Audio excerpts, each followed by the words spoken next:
Go ahead and get started. So if everyone can have their seat, that would be great.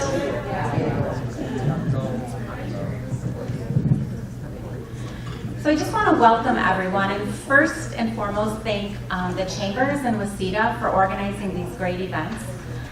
If you're not familiar, the Three Driving Forces are events that they hold quarterly, all about helping small businesses with different topics. So we're very excited, all of us from Wceda, to be a small part of this event today. We're going to start today by welcoming our lending panel. And the flow of the event will be going from our lending resources to our education and technical assistance resources, and then we have a great presentation about strategic planning. The outcomes we're looking for is hopefully everyone leaves here today with all sorts of resources that they didn't know about, and that they can use and spread the word about within the small business community. So with that being said, I am going to invite up the lending panel, which we have representatives from Associated Bank, Business Lending Partners, the Small Business Administration, Kiva, and Wceda.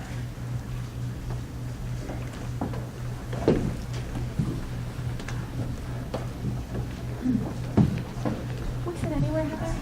And you can sit anywhere, yes.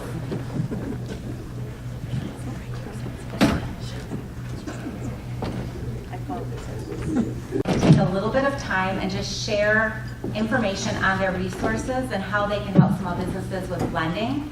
And also, I hope everyone gets a great picture of how these organizations collaborate to help small businesses. So we will just go ahead and start. Why don't we start and just go? And if you can introduce yourself. Good morning. I'm Andrew Bruggeman from Associated Bank. I'm our small business lending product manager, so I manage a suite of products that we offer to our small business customers across our regional footprint. I've been helping small business owners for over 15 years. At Associated Bank, we're a regional bank, but we offer kind of localized, relationship-driven solutions to our customers. I'll let Ashley introduce herself. Good morning, everybody. My name is Ashley Lucas. I am a business relationship manager at Associated Bank in our corporate office in Milwaukee. Kind of what Andrew said, we are a Midwestern bank, so our footprint lies in Minnesota, Wisconsin, and Illinois. While we are a smaller bank, we can offer all of the products and services that a larger bank can offer. Some of those range from merchant services and payroll to treasury management. So what I do as a business relationship manager is advise and kind of recommend products and services to small businesses that bank with us, or businesses that don't bank with us yet and are looking for the right bank to service their needs. We help businesses that have been in business since, a month ago and they're just getting started, to family-owned businesses that have been around for over 50 years. The biggest piece that I do is our business lending piece. So just structuring and making sure that the customers are getting what they need to make their business run smoothly. So some of the products and services that we offer on that end are commercial real estate, business lines of credit for emergency purposes or cash flow gaps, and those equipment and vehicle purchases. So looking forward to all your questions today, and hoping I can answer some of those for you. Yeah, so building on what Ashley talked about, certainly we're a business bank, but not just a business bank. We offer solutions to consumers, customers. Here today talking about businesses, we're a trusted partner for our business clients, consistently providing a comprehensive suite of solutions. So Ashley mentioned a lot of the lending products, but we can talk about those products that we have to help protect and grow your business, those products that we have to help save you time, save you money, provide efficiencies. We have our depository accounts, treasury management resources, merchant services, help you accept payments or pay people, our payroll solutions. We have business loans that Ashley talked about. I would be remiss if I didn't mention we are one of the top SBA lenders in the state of Wisconsin. We're a preferred lender. When we do business lending, we look to provide an offer or a solution to our customers. So it might not be just a conventional loan, it might be partnering with someone like Wceda or other regional nonprofits or financial institutions to provide those resources to our customers. We also have a full suite of business credit card products. And on top of that, we also have health benefits, retirement, trust, insurance services. So when you think about, a bank, many of you think about a place to, save my money, transact business, or get a loan from, because that's how a lot of consumers interact with their banks. But we offer so much more than that, and I would encourage you, if you have a need to grow your business, protect the assets that you have, save yourself time and money, sleep better at night, if you have any of those pain points, I would encourage you to speak to one of our bankers at Wceda Bank. Thank you. Good morning. My name is Tammy Clendunning. I'm with the Small Business Administration, and the SBA is an independent federal agency that was set up in 1953 to support small businesses, and we have a number of different programs available. Probably the most commonly known is our loan programs. We do have loan programs that handle a number of different specific things. We have general purpose loans. We have long-term fixed asset loan programs as well for buying a building, fixing a building, renovating, buying large equipment. We also have very specific loan programs as well. We have some capital or some cap lines programs, so some line of credit. Those are for contract, seasonal builders, working capital. We have exporting and international trade loans available. We also have a Community Advantage program, which is up for loans up to $250,000 done through some of our nonprofit lenders, and I'm sure you'll probably hear more about that through WIBIC. We also have microloans, again, more coming from WIBIC on that. Our loan programs range up to $5 million. The uses really are pretty broad for working capital, for buying a business, starting a business, buying equipment, just about anything. The terms range anywhere from 10 to 25 years depending on the type of program. We do have some loan fee reductions this year that are very specific. So very specifically for rural borrowers, and Walworth County is considered rural for purposes of SBA loans. So that's a really great thing. There are reductions in those fees. All of our loan programs are done through local lenders, such as Wceda. So what we suggest is always working with your local lender. If you have an existing lender, work with that lender. They'll help you determine which is the best program for you, because it may be an SBA product, it may be a conventional product, or very often the banks have other proceeds available to them, or other programs available to them. So they'll look at your very specific situation, what your needs are, and make the determination on what is the best product for you.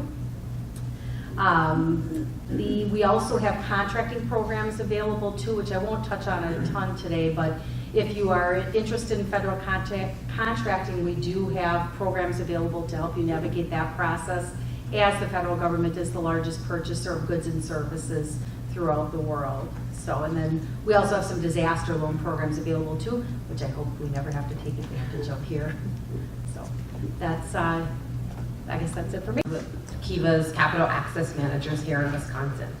Kiva is an international nonprofit that helps small businesses all over the world with loans. Specific to the United States, our loans are crowd-sourced online through our lending platform. We offer loans from $1,000 to $10,000, ranging in repayment terms from 6 months to 36 months.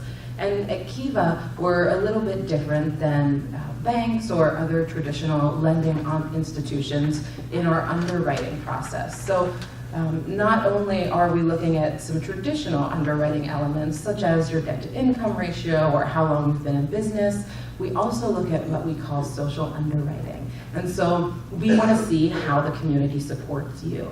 At Kiva, we know that small businesses are people, and people are more than just what they look like based on their bank accounts and credit scores. And so we want to support small businesses by looking at the full picture. Thank you.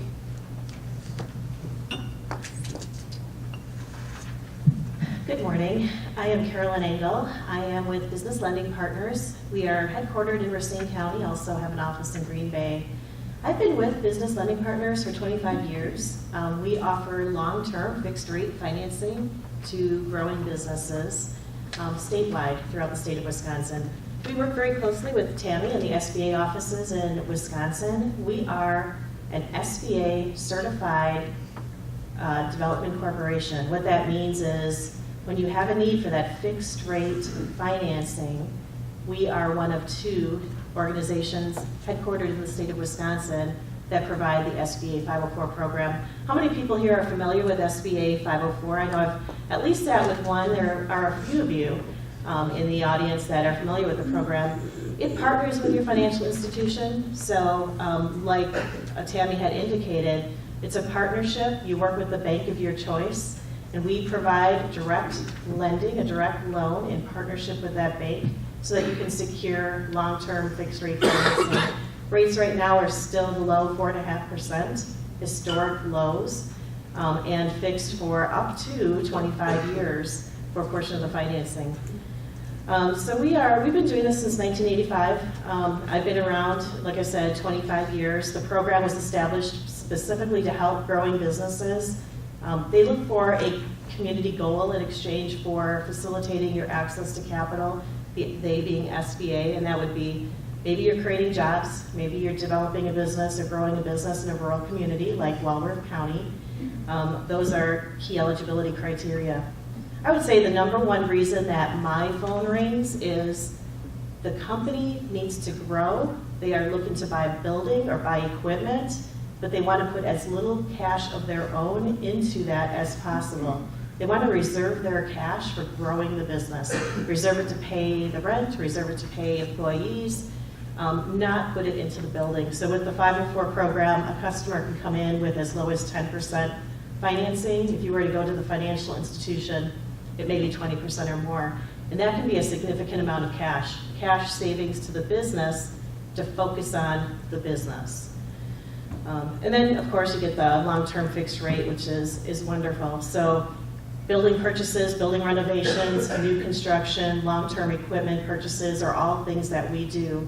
When things fall outside of that, then we bring in the partners. And everybody that you see at this table is a partner. We work together. We are part of an economic development organization in Racine County where we're headquartered, and we're very familiar with the federal, state, and local programs that are available. WIBIC's a partner. We know who to bring to the table to talk about how to meet your financing needs and assist with your business growth. What's not eligible are non-owner occupied, so we help growing businesses. We don't help apartment complexes, not strip malls that are not owner occupied. It's the business occupying the building that we're financing. I'm just going to give you a taste of the types of projects that we might get involved in. I'll give you 3 examples. One was a startup in Walworth County, My Sister and Me. Does anybody know this one? In downtown Lake Geneva, a startup gift shop, right? So this was 2 sisters, ironically, that wanted to start a business, had this dream to do it, and wanted to do it in Lake Geneva. They bought the building, they renovated it, and they filled it with inventory, and they're up and running. So that's an example where we were able to use the SBA 504 program for building purchase, for renovation, and then they could use their cash to focus on growing the business and getting it started. Another example is the downtown theater in downtown Lake Geneva, the old community theater that was purchased and renovated by an experienced movie theater owner who also had a location in Burlington. So again, purchased the building, renovated it, and is now up and running. So real estate, long-term equipment, growing business, wanting to reserve their cash are all examples of what we do. And a final example would be Lake Geneva Hotel. We get the call about hotels a lot because banks want to participate and help that growing business, but it might be a riskier industry than they're comfortable participating in. So they bring in a secondary lender like us to participate and help with getting that business launched. So another good example of buying the building, furniture, fixtures, and equipment, and helping a change in ownership for a hotel acquisition. So that's, if anybody is interested in more information on 504, I did bring some brochures with me, and I'm happy to talk to you more about it.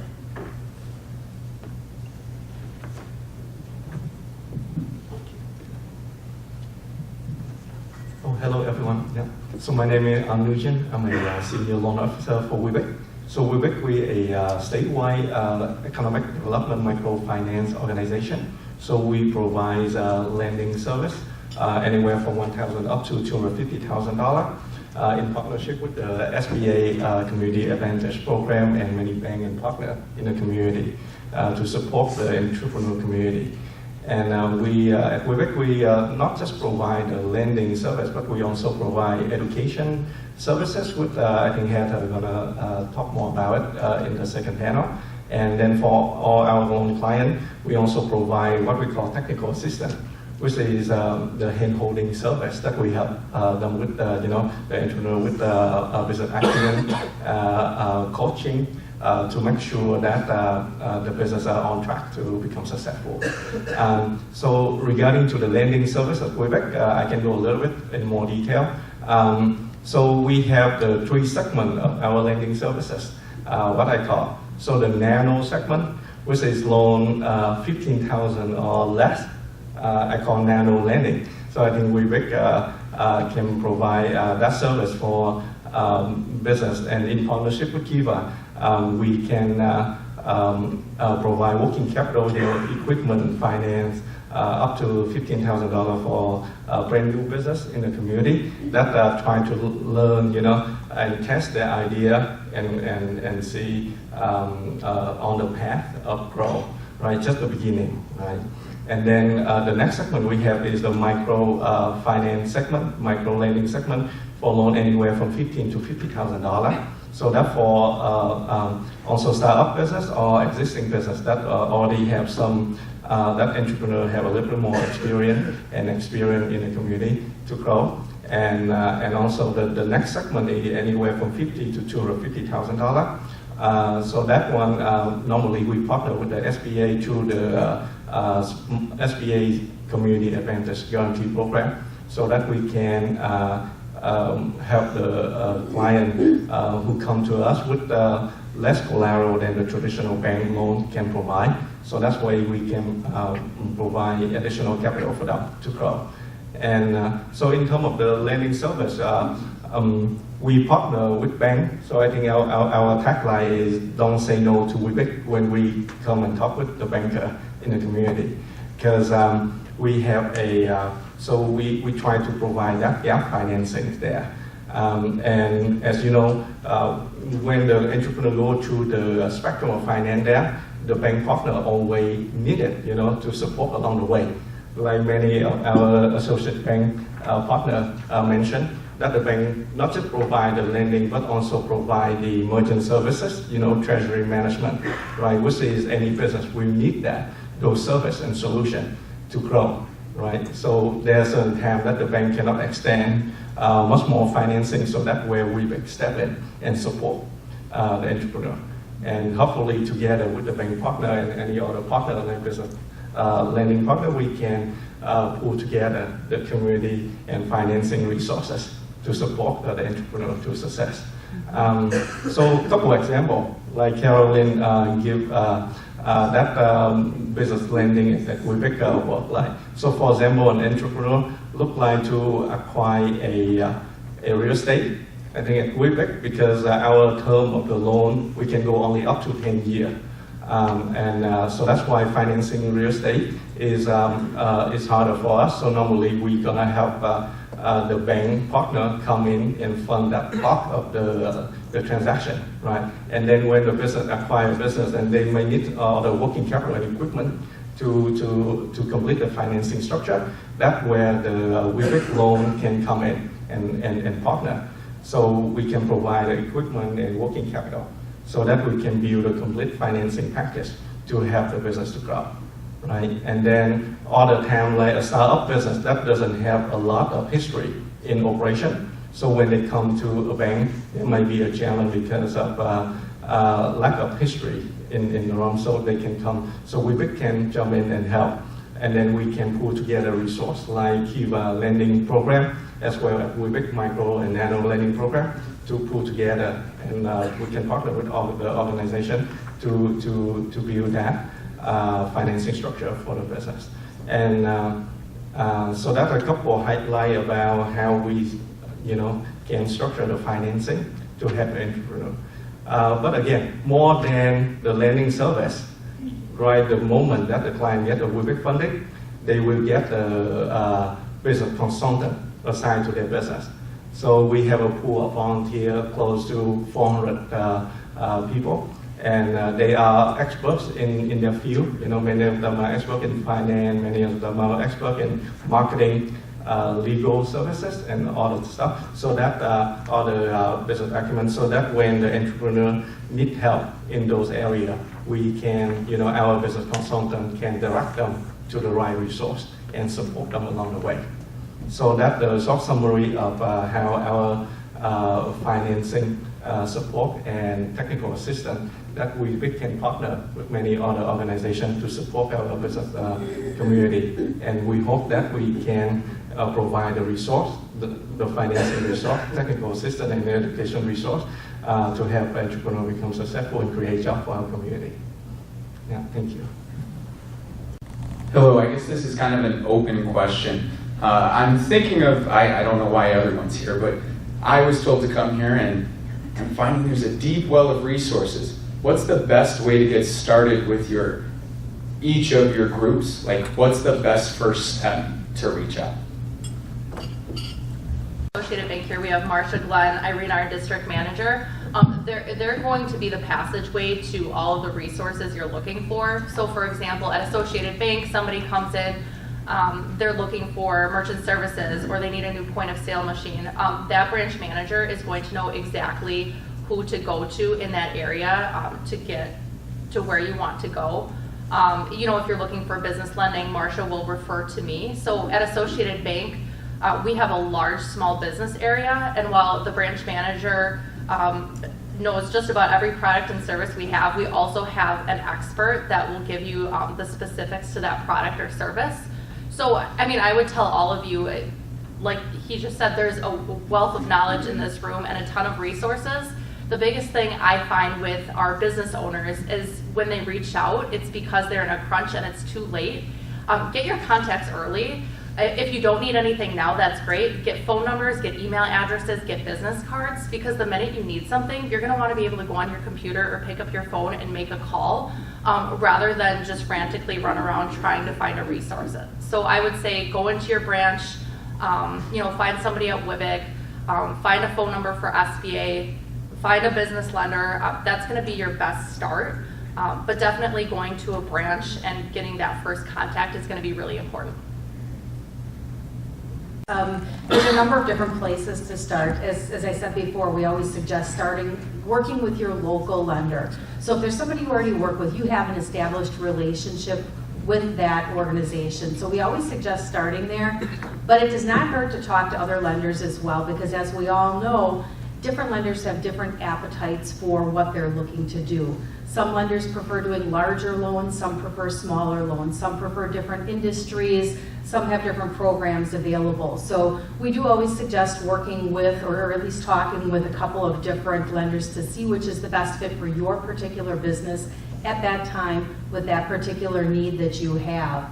There's a lot of resource information available on our SBA website if you're looking for SBA lenders.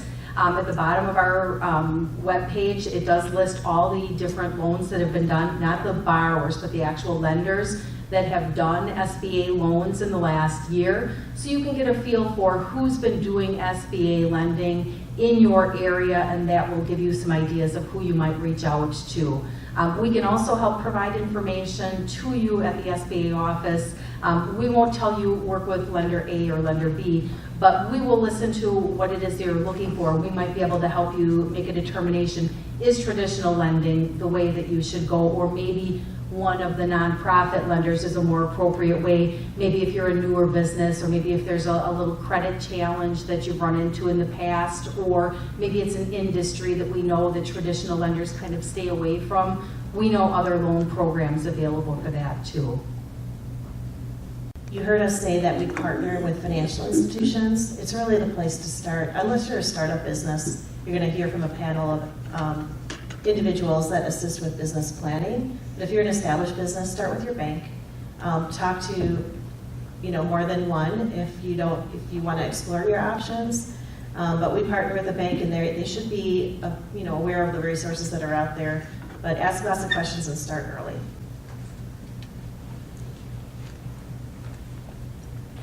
Then I think for us at Wceda, so depending on what stage of your business, if you are a startup business, I would recommend you to stop by our office and have a discussion with our project director. And our project director can evaluate where you are at, with your business plan, and are you ready to get financing application, and would recommend the educational classes as well to help you fine tune your business plan, to get you more ready with the financing application. And the next step after that, let's say after you get ready, have a business plan in place, then next step in meeting with one of our loan officer. So our loan officer can go through the financing process with your business, and then recommend all the partner that can participation in the financing structure, and go from there. And then if you are existing business, I think you already have a bank partner. And so I could recommend you get to the bank partner first to see if the bank can get the financing for you, right? If the bank can get some of your financing, but you need more than that, then we can have a conversation with the loan officer at Wceda office, and we can just have a discussion with the banker that helping you business to design the financing structure that best fit for your business, and you can go from there. So that's my recommendation to where you should get started. And our website have a lot of resources, include our educational classes as well as our lending program. So you can have a look at our website and to determine which are the best offers of Wceda that can assist you over there, as well as all the resources available for you. Interested in a Kiva loan, I would just suggest you go to our website, and Kiva is Kive, so just go to kiva.org, and it's /borrow, or you'll see a borrow button on our website. At Kiva, we really want to create access for small businesses to we want to eliminate barriers for small businesses being able to access capital, and that's one of the reasons that our application is online and really is so easy. So with on the first or second page of the Kiva application, you'll enter your email address and your name, and as soon as you do that, your application will hit my pipeline, and I or one of my 3 colleagues will reach out to you, usually within 1 to 2 business days, to find out how we can support you more as you fill out the Kiva application. But I would say, if you're a business who really, who really understands the way your business works and know what you want to use the Kiva loan for, you can sit down and fill out a Kiva application in about an hour, and get fundraising within a week. My name is Sheila McGee, and I'm a former Chicagoan, so I hope you won't hold that against me. And I'm up here in Wisconsin now and loving it. So I have a question. My company is called Antrim Consulting, and I do work overseas in Asia, and I do work here across the United States. I'm a small business, so I can be very nimble as I go into work with public sectors, counties and cities, and family-owned businesses, which is a real passion of mine. My question to those of you on the panel is sort of a broad-based question. You're into risk assessment as you do lending. What is the biggest issue that you hear when you're listening to people who want to come in and borrow from you, borrowers? What's the biggest issue that you hear that they are struggling with that you think could create an issue down the line for them? What's the issue? They come to you asking for money, and they fill out your forms. But I'd like to pick your brains, and I think it might be helpful for all of us. What are the issues that they're struggling with? Yeah, I have here. So I think depending on where the state of the business again. So let's say if a business is a startup business and apply for some financing with us. So I think because it's a startup business, so the entrepreneur that owning the business may not have actually in operation. So when they build their business plan and apply for finance, they need to do financial projection. And I think we require business plan and financial projection for our underwriting process to get the approval decision for the financing. And many entrepreneurs, I think they have a dream about their business. So sometimes they project a little bit, more aggressive on that side. So when they come to me, I think that's gonna be a challenge. So I'm gonna question them, and try to bring them closer to reality and plan for the worst case scenario there. So that's one of the common issue when I have doing the loan agreement. Yeah. Another one is I think undercapitalized. Sometimes because of that again link back to the projection. Sometimes from the projection they overconfident about the capital structure that the entrepreneur may have. So that's why they ask for not enough money. And then that can make the business undercapitalized in the long run, and that can be damaging, to the success of the business. But again, at we have a team to work together with the project director as well as our educational resource to support the entrepreneur, to address some of that issue right up front, so that we prepare them on the path of success. For existing business, I think there are many areas. So I think, especially right now, I think the employment market is fairly tight.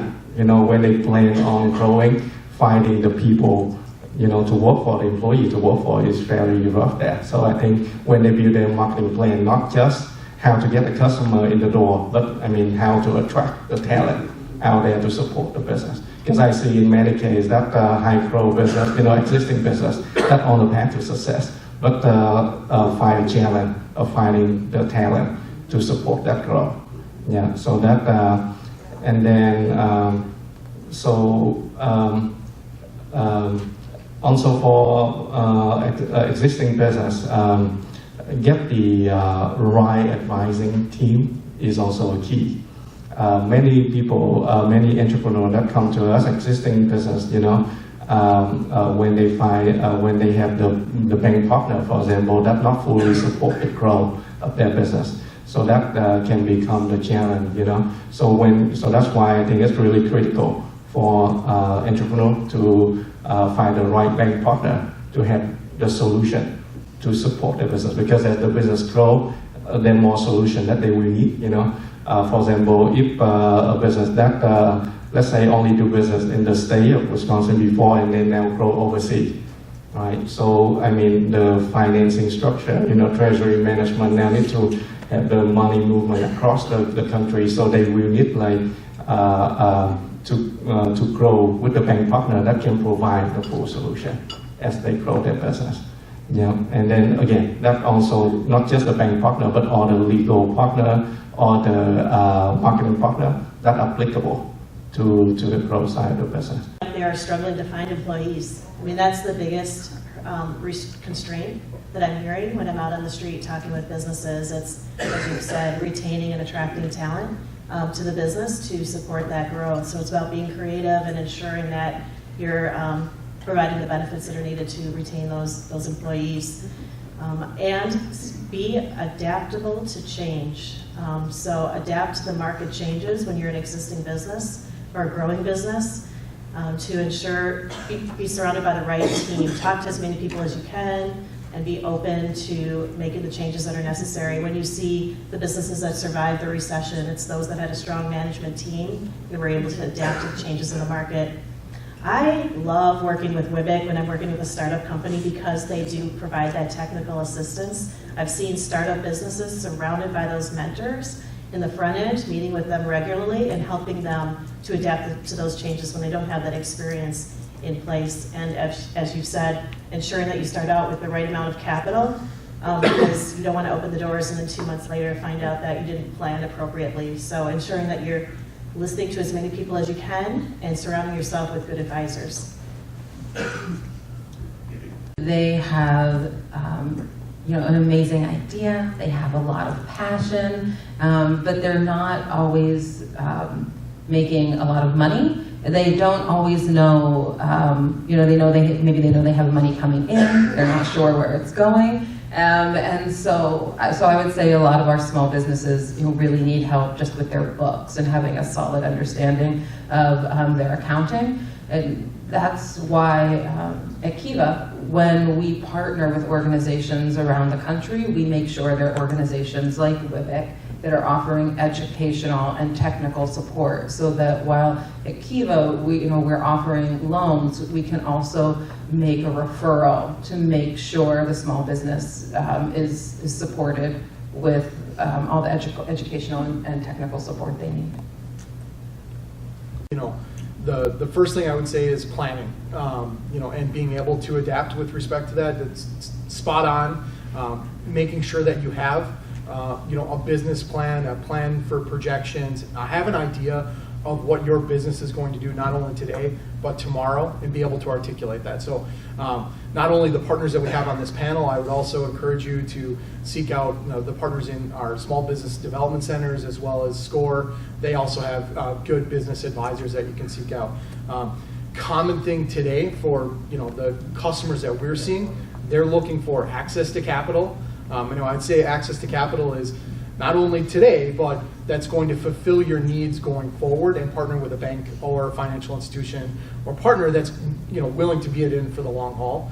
So not just short-term thinking on that. So if we think about the recession that we had in the past, ebbs and flows, you want to make sure that you have access to capital before you actually desperately need it. It makes it more difficult to get it when you absolutely desperately need it. And then lastly, thinking about those trusted partners. A lot of our business owners that we have right now in that more mature space, they're looking to transition their business either to the next generation, and working with those trusted partners to develop that plan for the sale of that business or the transition of that business to the next level of ownership. Having that plan in place can help with that forward thinking for that transition.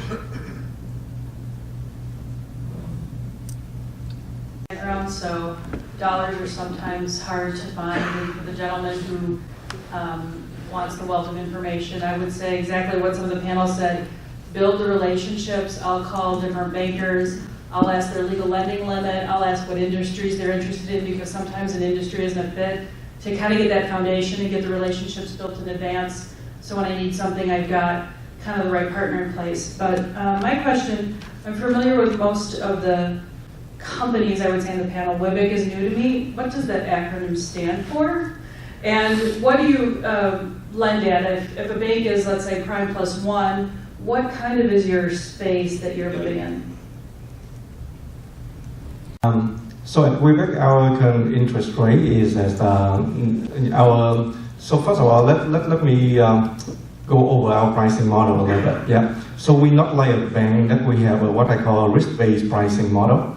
So depending on the risk of the business that apply for the bank loan there, the interest rate will vary, right, depending on the risk there. So at WIBIC, because we are a non-profit, but by the way, before I go with that, so let's address your first question. WIBIC stands for Wisconsin Women Business Initiative Corporation. Yeah, that's quite long when you sign the paperwork and everything. Glad I do. Yeah. I did extra page for that all the time. Yeah, because when we first started, I think, and then up until this point, we still focus on helping the women entrepreneurs to achieve their entrepreneurship goal, right? And so that's why we focus our support on women. We lend to both women and men, but more focus on the women. So that's why we still keep our name, at Wisconsin Women Business Initiative Corporation. Yeah, but in a short form, it's WIBIC. Okay, so now let's go back to our pricing discussion. Bank, they're going to use the risk-based pricing model as I described prior, right? So at WIBIC, because we are a non-profit, we got our funding from multiple funders, including the SBA, including the bank, Associated Bank, and many other funders, private donor and everything. So depend on many municipalities, right? So depending on the funding pool that we can get from the funder, we have a different interest rate. So our interest rate vary anywhere from 5 to 9.25%. Right? So our standard rate is normally at 9.25%. But then we're going to look at, depending on where the business is located at, depending on criteria that the business can meet with our funder, then I can find the funding pool that have the lowest interest to support the business. Because I mean, our mission is trying to help the gap financing as well as the entrepreneur to become successful. So that's why we will find the most advantageous funding pool to allocate the funding for the business there. We're going to now cover education and technical assistance, and we have a great panel, and I'm excited for them to all share information as well as myself. So we're going to go ahead and get started, and Earl, do you want to start? I love putting people on the spot, Sure, right? why not? Representative of SCORE. I'm actually with our Milwaukee chapter, but I live here in Delavan, and I represent SCORE out here in Walworth County. Now, quick question, how many people know what SCORE is? Wow, that's actually pretty good. SCORE is probably one of the more lesser known and hidden business resources that are out there, which is interesting because we're actually a line item in the federal budget.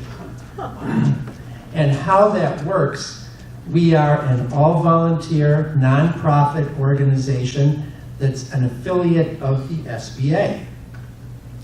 And SCORE's history goes back 50-some years. And originally, it started out as the Strategic Corps of Retired Executives. And the idea was that it was a volunteer national organization where you had people coming out of big corporations that were retired, that were looking to get out of the house, and were volunteering their time and expertise to help businesses.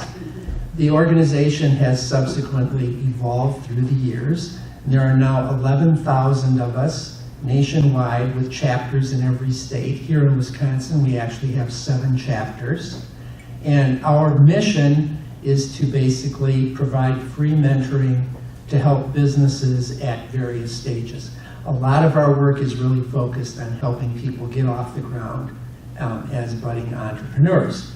Now, as you saw from the first panel and was heard multiple times, there are incredible numbers of resources available to you as a business person to help you with your business.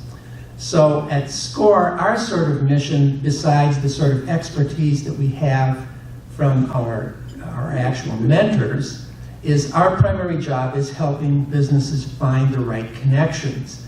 And a lot of that involves working with all the organizations that are here today. Kevin and the SBDC, we work with WIBIC.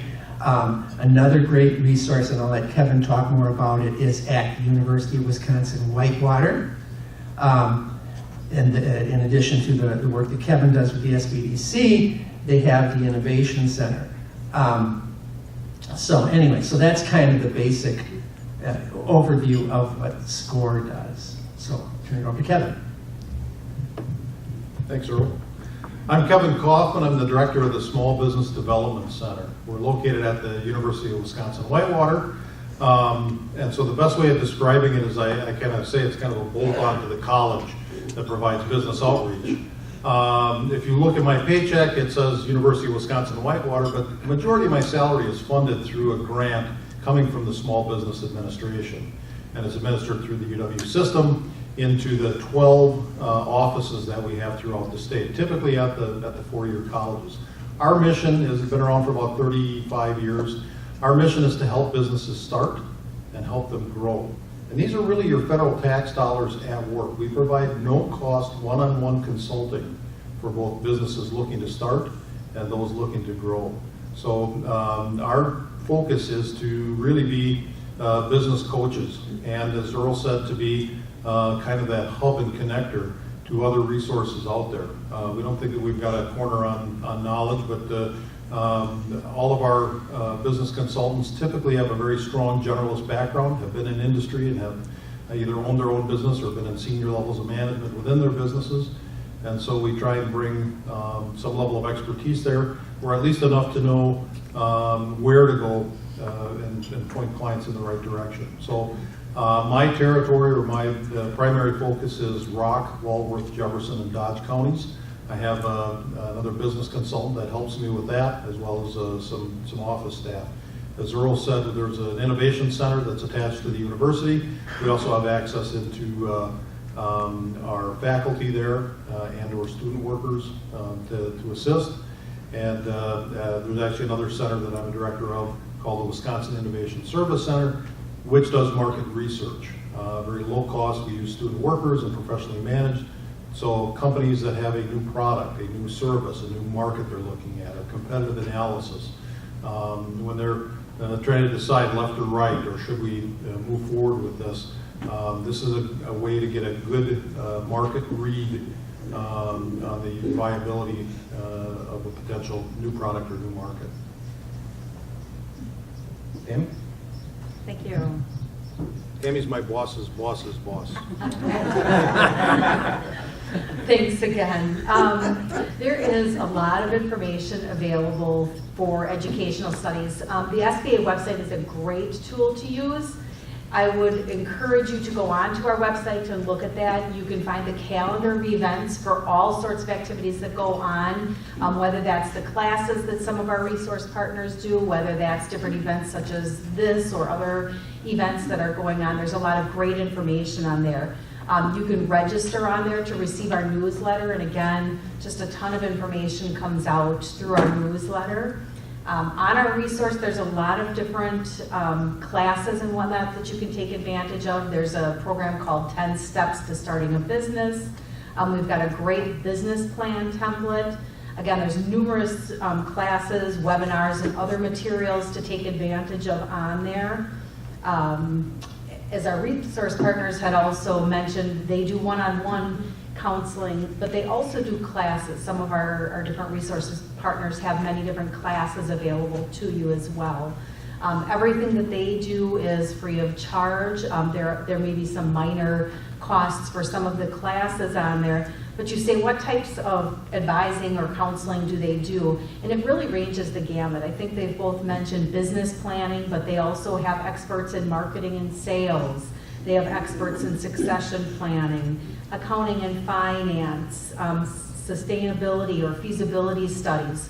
So really think of anything that you would need during the course of your business that maybe in your business you have a strength in marketing, but maybe accounting isn't your strength. Take advantage of the resources they have, because again, it is your federal tax dollars at work, and we want you not only to use those for your businesses, but please spread the word to your counterparts as well. That's what we're all here for, is to create that visibility to the different resources that are out there.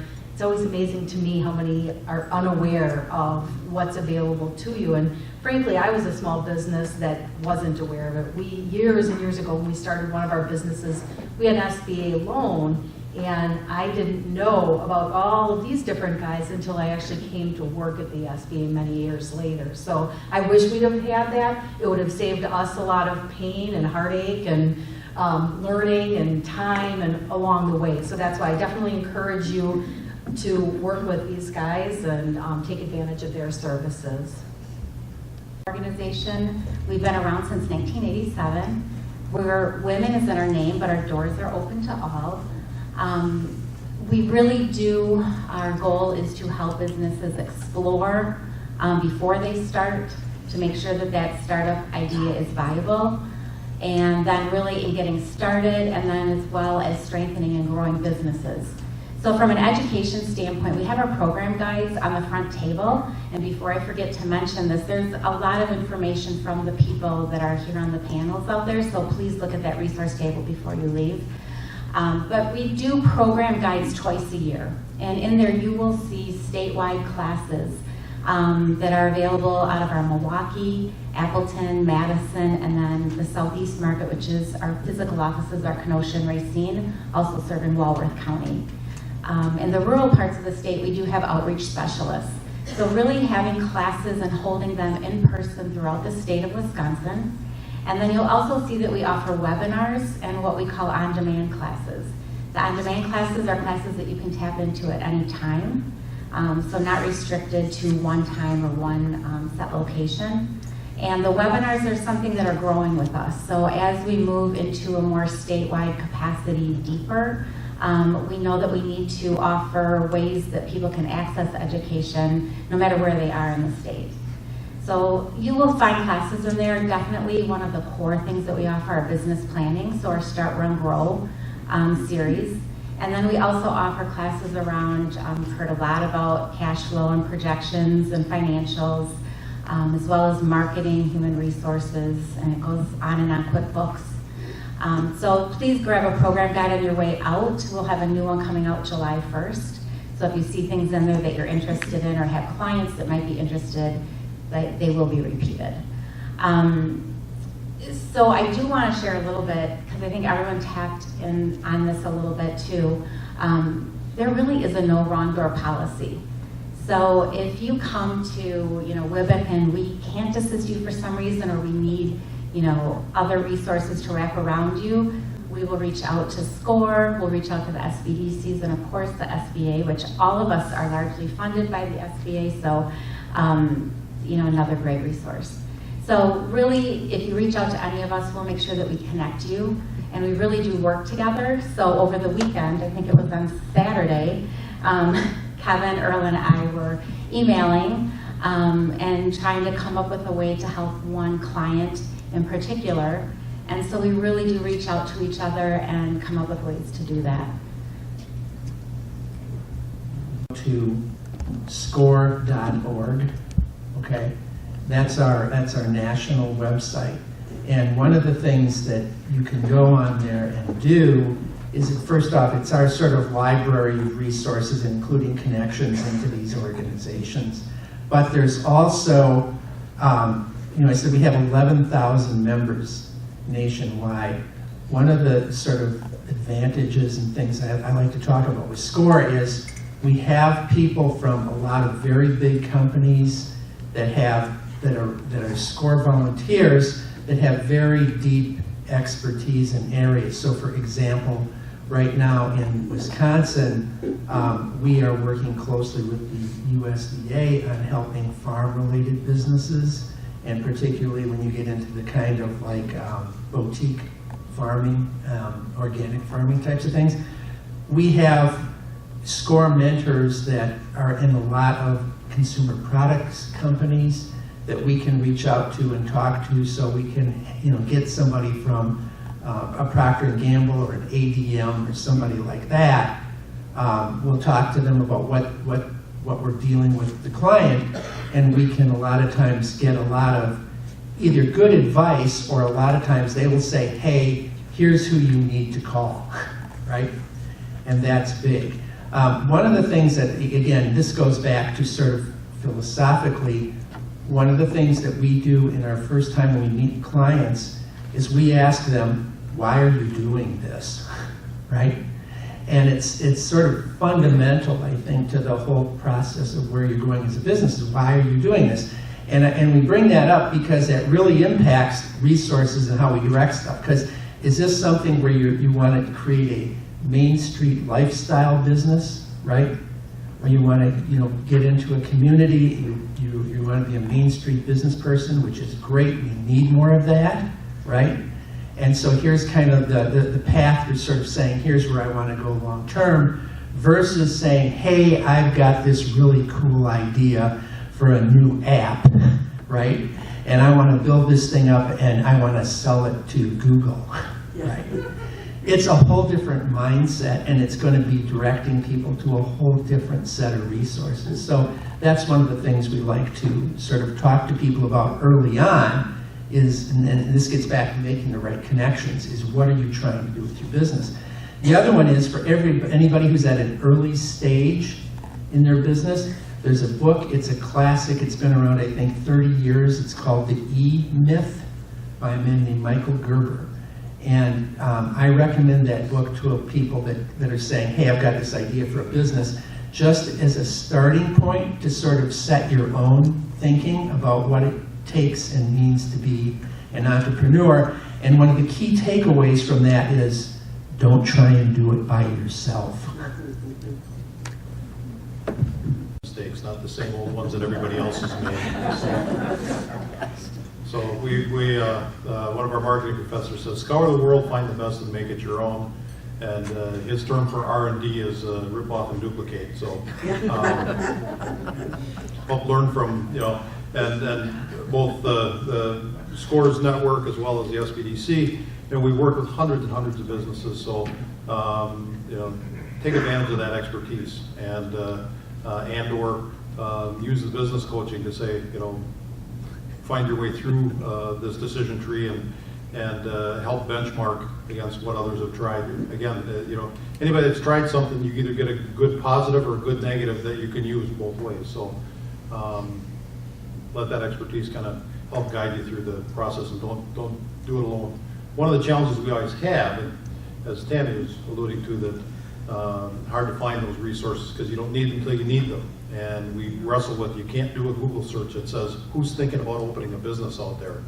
And so as you're kind of going through life, you're kind of blind to that until the day you decide to open your business. And then you're like, where do I go? And there's 8,000 places to go. So form those relationships early. Start building that informal set of advisors, your banker, your accountant, your attorney, your financing, and hopefully a couple of good business coaches and or other business owners. I've formed and chaired a couple of peer groups that get business owners together, and there's some great peer learning that can happen.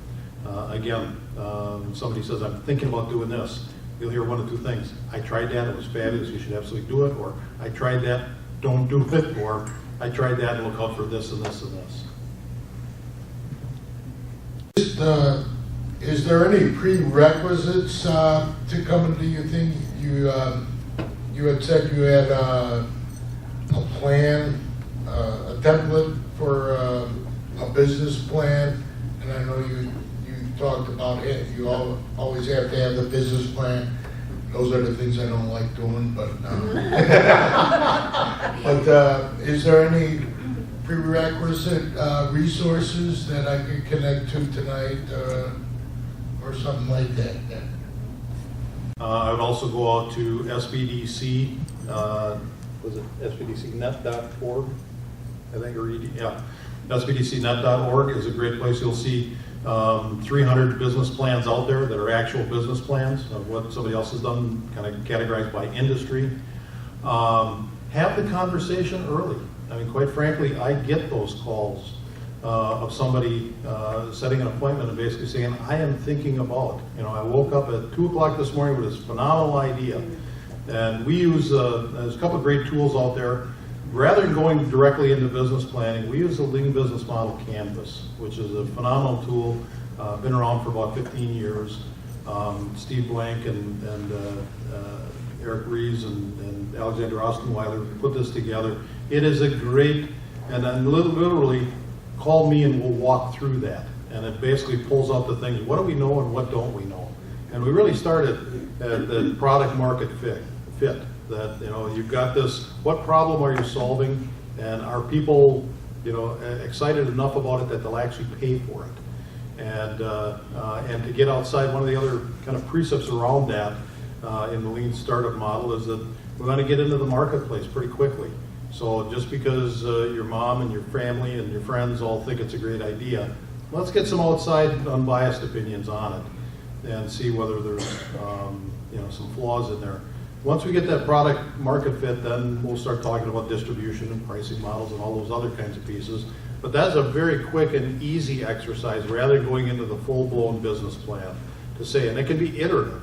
So as we find out, we've got a wonderful story in our innovation center of a gentleman that started out making these, the best way to describe it is kind of a skeletal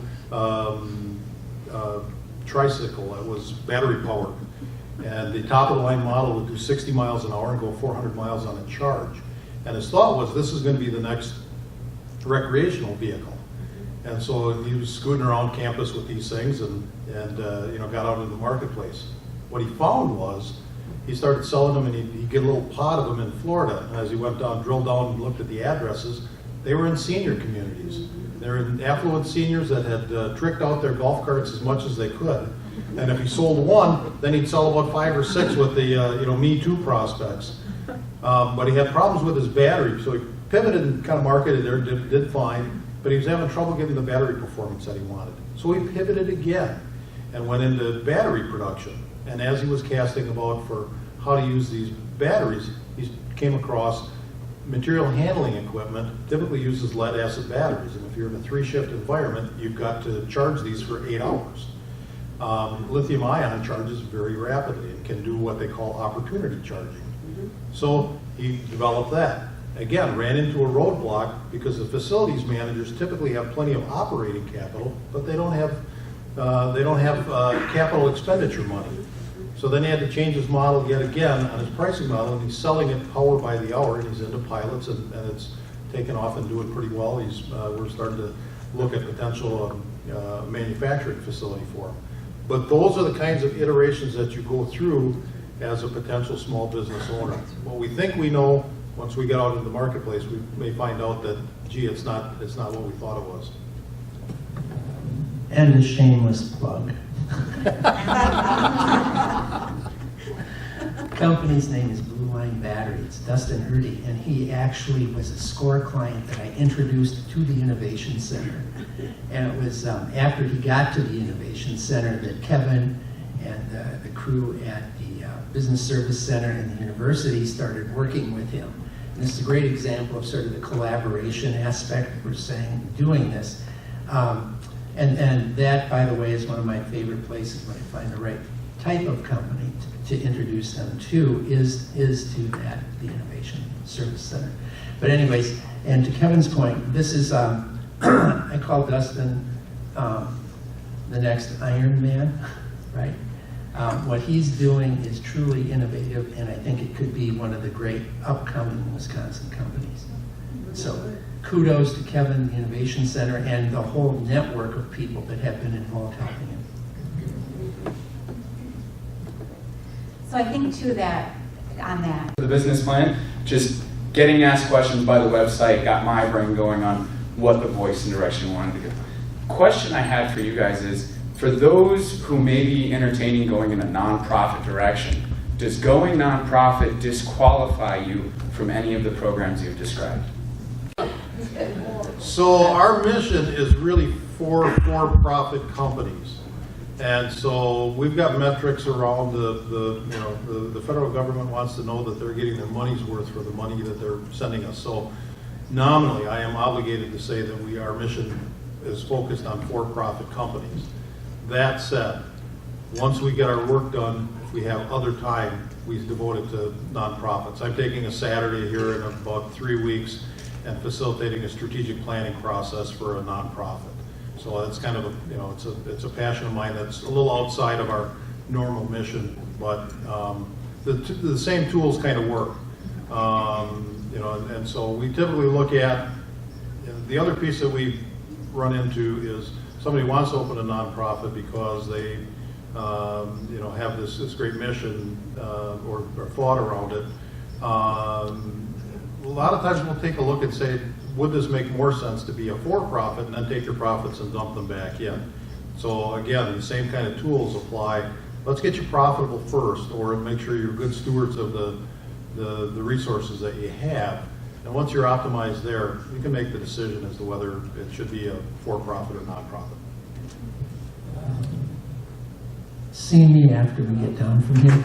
Our chapter in Madison has a group of individuals that are from the nonprofit arena, and so they sort of specialize in that, and depending on what you're looking at doing, I'm more than happy to give you some numbers of people to call there. Yeah. And the Center for Cooperatives attached to UW-Madison is also a great resource.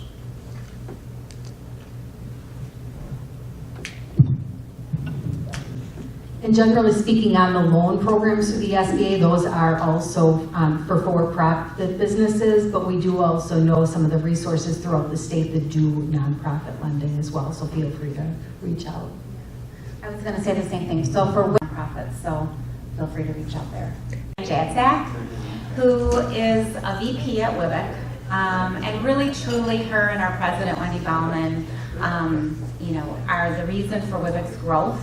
When I say we started in 1987, we started as a one-person, I think 1.5-person show, and we now have about 60 employees throughout the state of Wisconsin, with all the physical locations that I talked about.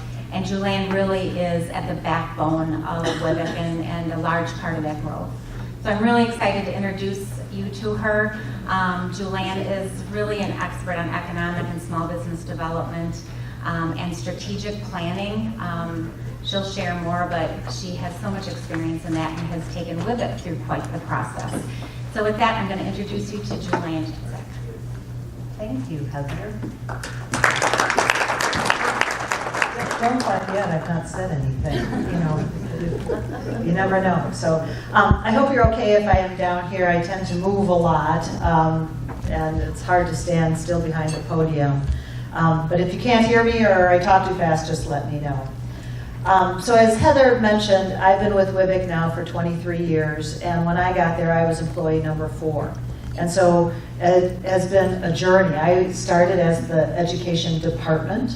It was me, myself, and I would recruit and write curriculum and teach the classes in Milwaukee, Madison, and Kenosha at the time. And then as the organization grew, I have had the great fortune to serve in a lot of different roles, including Chief Operating Officer. And right now, I am very fortunate that I get to work on the advancement team with the organization and work on strategic initiatives. And so when Heather asked me if I would come here today, I said, absolutely, I would love to share a few things. So I know we have a lot of strategic planning experts in the audience because I've spoken with them, and Kevin is doing strategic planning on the weekend. So if what I say resonates with you, by all means reach out to me or any of the other folks in the room, because we're here to help. And as you've heard from the panelists before, reach out to any one of us and we can connect you with all of us. And so that's really what's cool about our ecosystem here in Wisconsin. So of course, Heather gave me 20 minutes or 30 minutes and said, talk really fast and just kind of give a high level overview. So what I'd like to do is just kind of walk through a couple of things today. I don't have to really talk a lot about WIBIC because we've already had that with Ann and Heather's comments, but I kind of want to just give you some food for thought for more strategic thinking, I guess, as opposed to strategic planning. So hopefully you'll grab a few nuggets out of here that you might be able to take back and work on this afternoon. Just food for thought is my job today.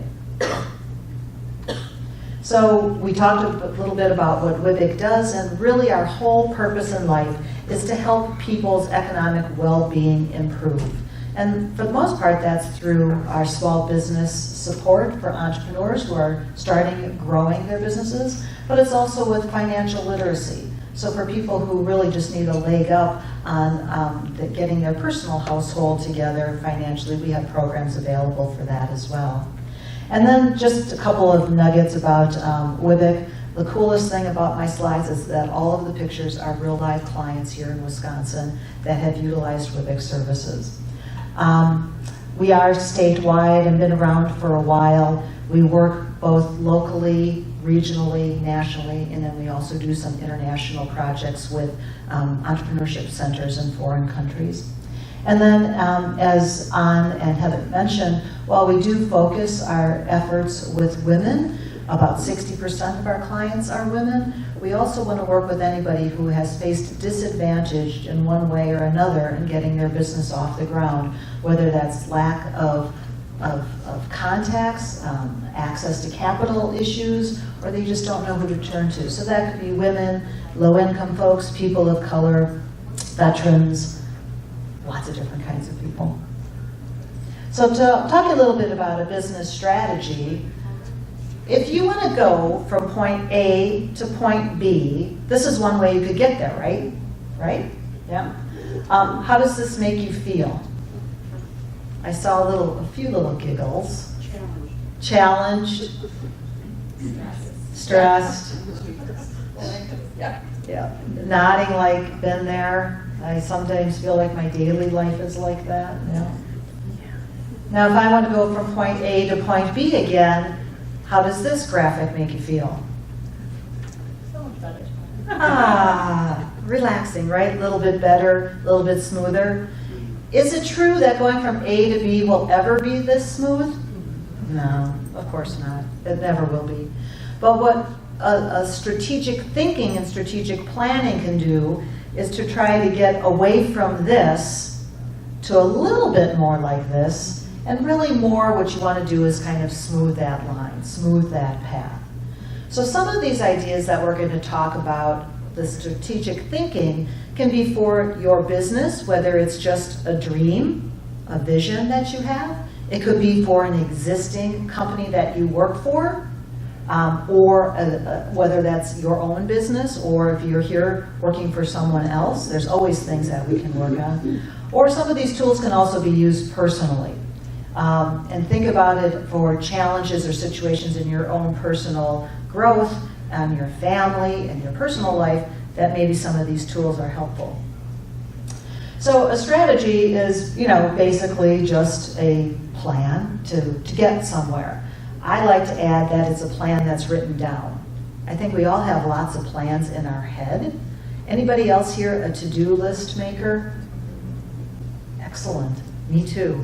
Any of you do stuff that's not on your to-do list, but then you go back and write it on your to-do list so you can have the satisfaction of crossing it off? Okay, you're out there. I knew it. These are my people. Now, a strategic plan is different than a business plan. They're very much married close together, but I think of a strategic plan as like a bigger vision, whereas a business plan is more of a tactical approach. So for the purposes of this conversation, we're not going to be talking about a business plan. My whole life is working with people doing business plans, so I know the importance and the value of them, but this is taking it to that next notch a little bit higher of a strategic plan. You need to have the vision or the dream before you can actually start materializing that into a plan. So when you look at this, think of what the dream is, right? So what's your dream? Is it a dream for a certain business? Is it a dream for a certain goal that you're trying to achieve in your life? And then what's the vision of how you're going to get there? And then you start setting the direction, which is part of the strategic planning. So WIBIC, for example, our dream is to improve the economic well-being of individuals, right? So that's our big thing. It's we want everybody in the world to not have to worry about money. Well, that's not practical in that it's really noble that that's what we want, but we have to kind of focus that a little bit. So we say financial self-sufficiency within the state of Wisconsin. And so that also is a big goal. So what piece of that are we going to bite off at WIBIC? Setting our direction, it's on entrepreneurship. And then from there, what do? We offer programs and services like education and technical assistance and lending. So then we start getting more tactical. But what's our big dream? What's your dream to change the world? Most of us start small businesses because we want to improve something in the world, right? We want to fix a wrong, or we want to do something better, or we want to create something. Because how many times have we said, I wish somebody would have, or I wish there would be? That's the opportunity. So just a couple of things. I'm not going to spend a lot of time talking through the details of this. Instead, what I'm going to offer to Heather is give you a copy of this that you can put out on the website, or that everybody can have, so you can spend more time on some of this detail here. But the strategic planning section here is just much more focusing on the long term. You don't usually write a strategic plan for 1 year. You usually look out a couple of years. In the old days, we used to do strategic planning for 5 or 7 years. And now the world is just changing so fast. You can't even do that anymore. I can't even keep up with my changing phone, right? I have to ask the kids how to make my phone work. It's changing all the time. But strategic planning in general is a little bit longer term. And then tactical planning is more of your business planning of how you're going to get there. A business plan might include an annual budget, whereas a strategic plan probably wouldn't. It would say, this is where we want to go, whereas the business plan is more how we're going to get there. So here's the speed of planning. One of the great opportunities that I have with my job is that I get to work with lots of different entrepreneurs in different stages of their business. And in the early days of my career at WCEDA, I did a lot of the classes. So I would teach a lot of the business planning classes and the marketing classes and the accounting classes.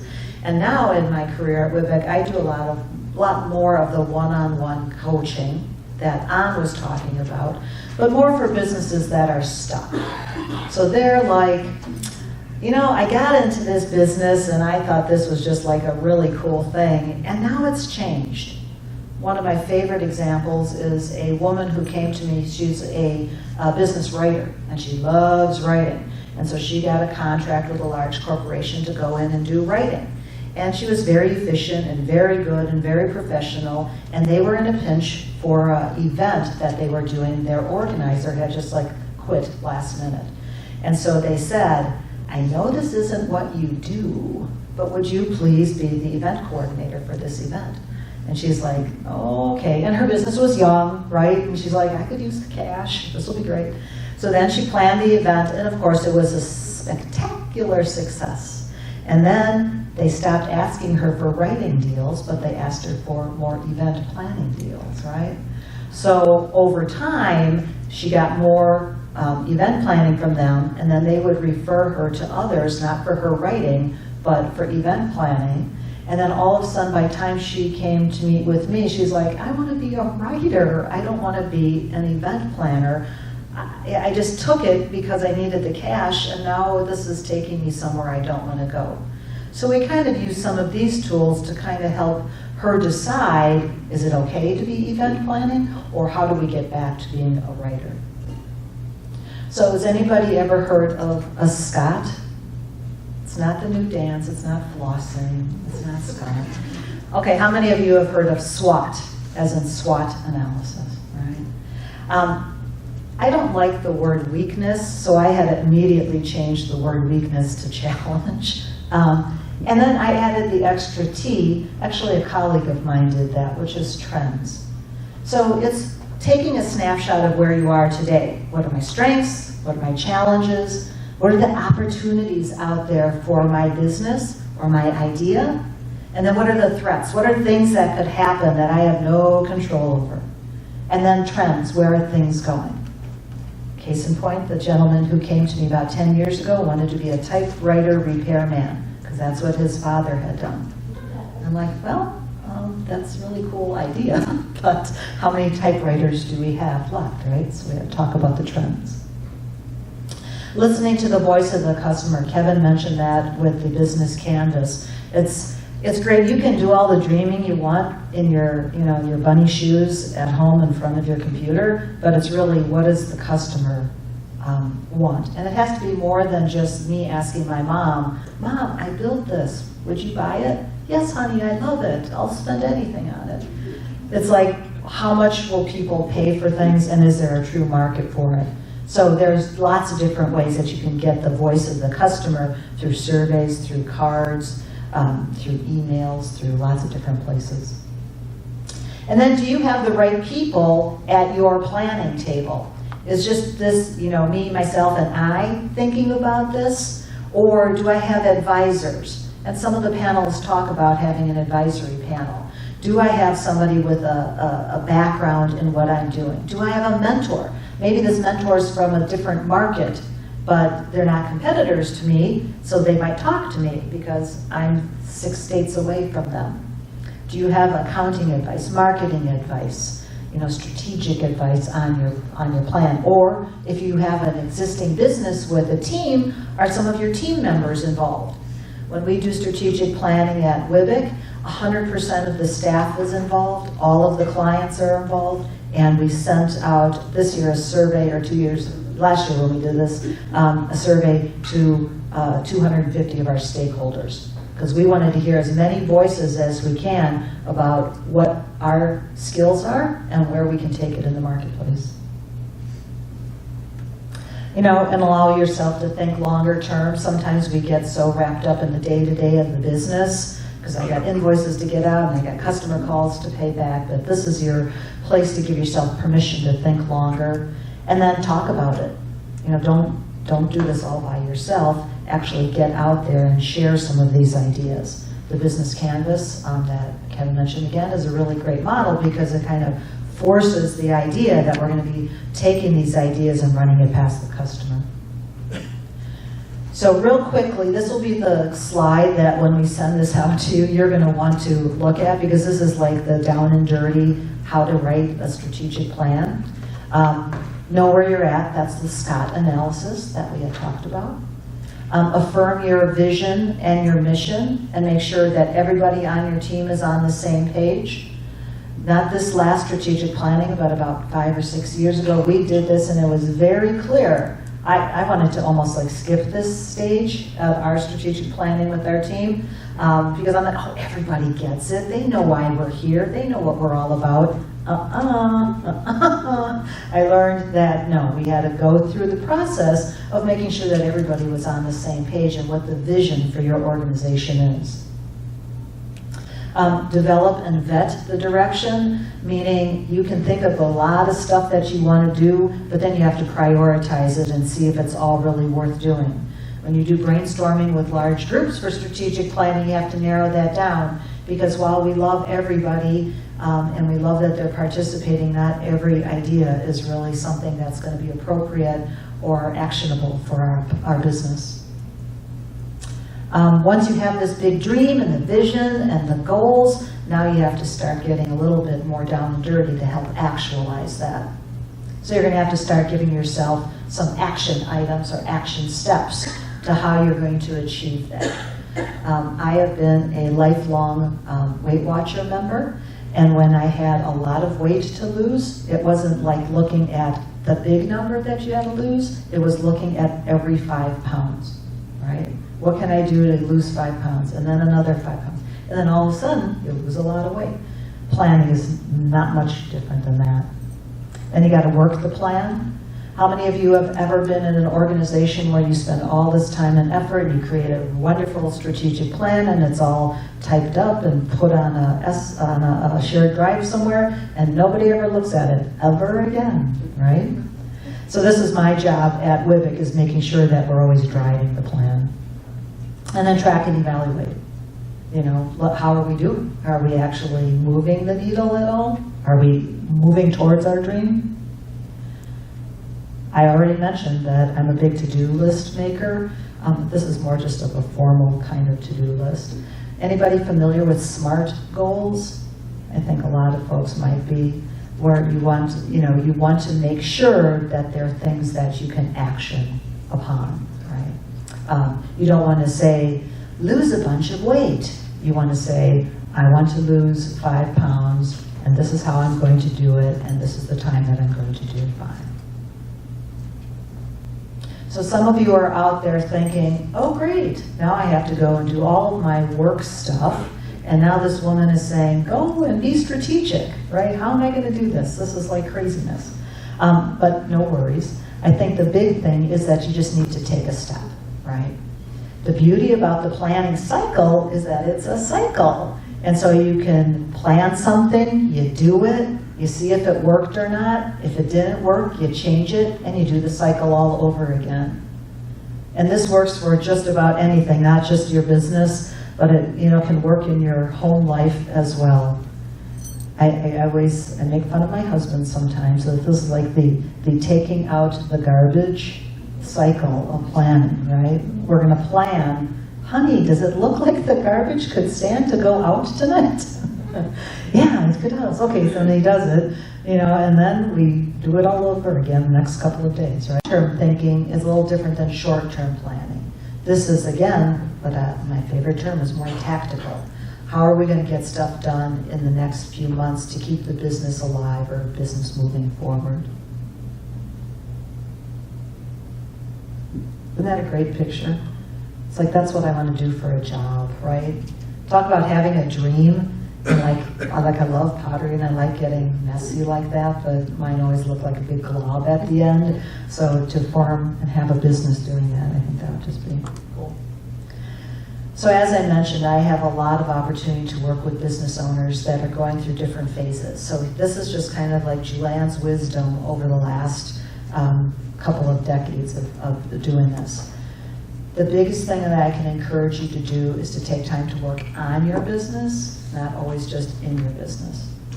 Sometimes we get so wrapped up in the day-to-day that we're always just like moving. Do you ever feel like a hamster on a wheel, you know? And it's like sometimes you just got to stop that wheel and say, am I on the right wheel? Is the wheel the right size?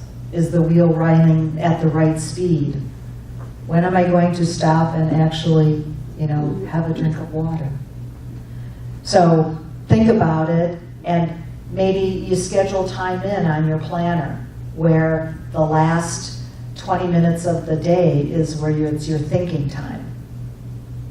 Because if you don't plan it, it's going to be 10 o'clock at night as you're falling asleep, and you're going to have a pad of paper by the bed and start writing ideas down, and that's your planning time, you know.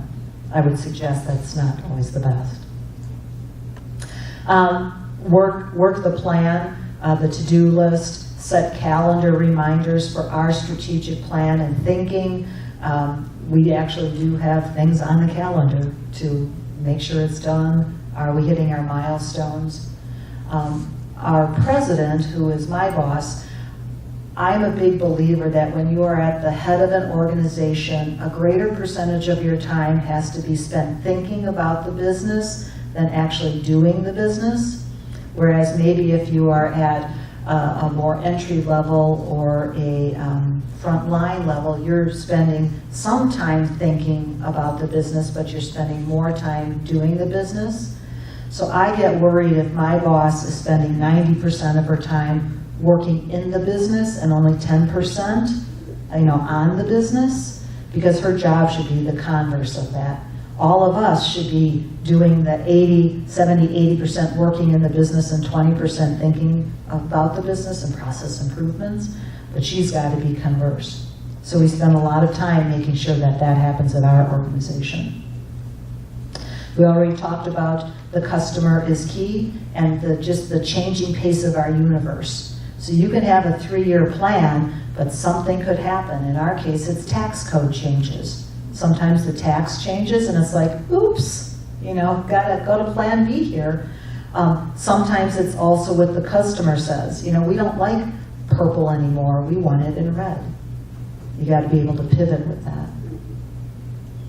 And so if you are stuck in your business or in your personal growth or in your career, ask yourself a couple of questions. And there is great power in these questions, and I don't use them to be flip, but I do use them to actually, like, you know, just take some time. And like one of the things is what makes you happy. If you're starting a business, there's something out there, there's that spark that's saying, I gotta start this business. And then a few years in, is that same spark there? Go back to my writer and the event coordinating. You know, I asked her this question and she said, no, I am not happy. I'm like, well, life is short, man. We gotta, like, you know, you get one shot at this. So like, what would make you happy?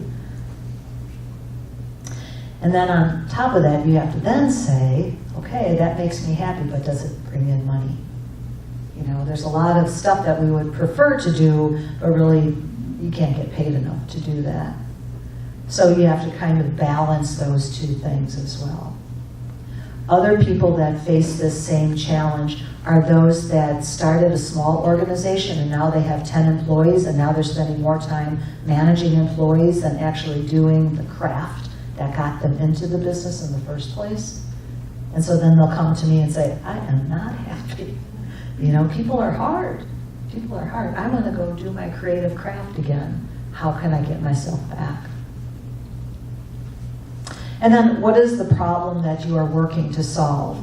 If your whole business is not going in the direction that you think, what are you trying to solve? Especially ask yourself that if you're new and launching a business. And then if you're in the business, you know, you have to ask yourself, and I think Earl said, wherever Earl is, Earl said this, there's Earl. Earl said this, it's like, why am I doing this? What was my passion to get me this far in the first place? And how have I drifted from it? Does that kind of make sense? So it's not like a textbook sort of strategic thinking thing. You'll find it's more like Julian's strategic thinking ideas. And then here's a bunch of resources that all of our partners have mentioned here earlier today. Here are some of the websites and such. You don't have to, you can take a picture of it, copy down, or we'll get it to you. But these are just some of the ones, all of the folks that were here, plus others that are out there to assist you along the way. And as I close, what I'd like you to do is actually take 60 seconds of reflection right now, because you have heard a boatload of stuff on lending resources for financing your business, startup your growth, on educational opportunities or mentorship opportunities, on some strategic thinking nuggets. And so what I encourage you to do now is just write a couple of things down to yourself, because in 5 minutes, when Heather says, thank you for coming, you're gonna run out the door and go back to our busy, crazy lives, and some of this richness will be gone. So I'd like you to write down a few ideas for yourself that maybe you can work on this afternoon, or at least be thinking about as your day goes on.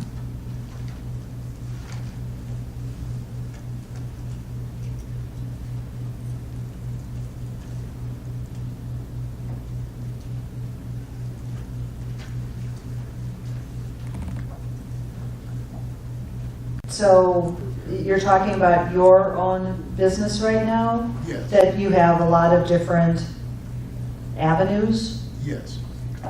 And I'm sorry, the question is like which avenue to take, or? How do I don't know if it's branding or what, but I can't seem to express the services that I have. Right. I think what probably might be a really great idea is make an appointment with one of the education or technical assistance resources that you heard from, so Earl or Kevin or Heather. And I think any of those three folks would be able to be more specific about what you have and where you're hoping to take it, and then maybe they can help kind of put the pieces together and direct you in the right place. It would be hard to do in a kind of classroom setting, but it sounds like you have specific ideas, you just need a little help shaping them with that. And so the world needs those types of people. So kudos to all of you who have started or are starting businesses, because I know that I'm not the renegade, right? I'm the girl who likes the paycheck on Friday, right? But I think that it's hard to ask for help, because you kind of went forward into something and it didn't quite go as well as you thought, or you just have questions and you're just afraid to ask. And so I would say that that's probably what I see. And then the other thing is people will think it all costs money, you know, that there's an expense, because there are businesses out there that help businesses, right? Business to business consultants. And that's good, and the world needs those. But for that very first step where you don't know what you don't know, you might want to pursue one of the no-cost resources. And it's all confidential, it's all private. Sometimes there's classes that are available, and that's a good way to kind of become a little bit more dangerous about topic areas, so that when you do go on a one-on-one situation, you at least have a little of the business language, or you kind of at least know what your issue might be. But don't be afraid to kind of just pop in and ask. Becky with Continental Plastic. So we are in our 48th year in business. Started out as an entrepreneurial company. My father had a partner. They have now retired, and I've taken over the business. So we're no longer an entrepreneur anymore. Now we're a well-established business that is looking to grow and change. Who has resources? I've worked with Kevin to kind of get us a base of, all right, who are we, and who are we, and where are we going? But I'm struggling to find a connection with a resource that can help us get to that next level. I don't even know how to put it into words, but we know what we do, we know who we are, we know where we're going. We just need something more. Just more education. How do we do it better? How do we do it? Guess I'll open that up. I don't want to be the microphone hog. Heather? Some of the ideas have over 400 really truly expert volunteers in the state of Wisconsin that work with our loan clients, but also with our technical assistance and education clients. And some of them have a vast amount of experience in strategic planning, and maybe, I'm not sure if the problem is that strategic plan or if it's next steps that you want to take to grow, like that future vision, but there may be someone that we can connect you with from that standpoint. You know, possibility is, I mean, you can consider a board director, you know, that you can get some outside, you know, member of the family to be on that director to give you more insight, you know, more and connect to you to more resources. And probably you can find, you know, idea and possibility to grow. Council, where it's just like a kitchen cabinet where you invite experts to dinner one night and you just kind of pick their brains. So get somebody with marketing, legal, industry experience, distribution, whatever you think that, you know, disparate people have great richness. And you know, it could be an informal sort of thing. And then the other idea too is to find a mentor. Find somebody in the industry who has gone before you that maybe isn't a direct competitor, who that would, you know, share some wisdom or ideas. Or look online, or you know who your competitors are, right? And see what they did. And are there things that you can replicate? What was that R&D Kevin said? Place and duplicate. Yeah. Restructuring so he can actually use his money to grow his business rather than just spending it to keep it afloat. Any guidance on the right resources for him? So if you have somebody that's looking to restructure debt or refinance debt, I would just tell them to go to their local financial institution or whoever they're working with and bring the debt they're looking to refinance. Associated Bank does a lot, whether it's SBA or traditional, and most banks do offer that, so it's pretty easy. We have an Associated Bank that a lot of banks use, so it's certainly still something we can do with those challenges. Thank you. You know, lending program, because like again, my tagline is don't say no, say Webek to the banker, right? So I mean, let me say no. Yeah, if we cannot find a solution, but we will try all angle, you know, to look at all the options out there to hopefully put together a financing package to support that. Yeah, because we believe in the cash flow. You know, if we can restructure that, provide more cash flow that you can reinvest in the business. Please spread the word. If we can be of assistance, any of us, reach out to us, and we really appreciate your time today.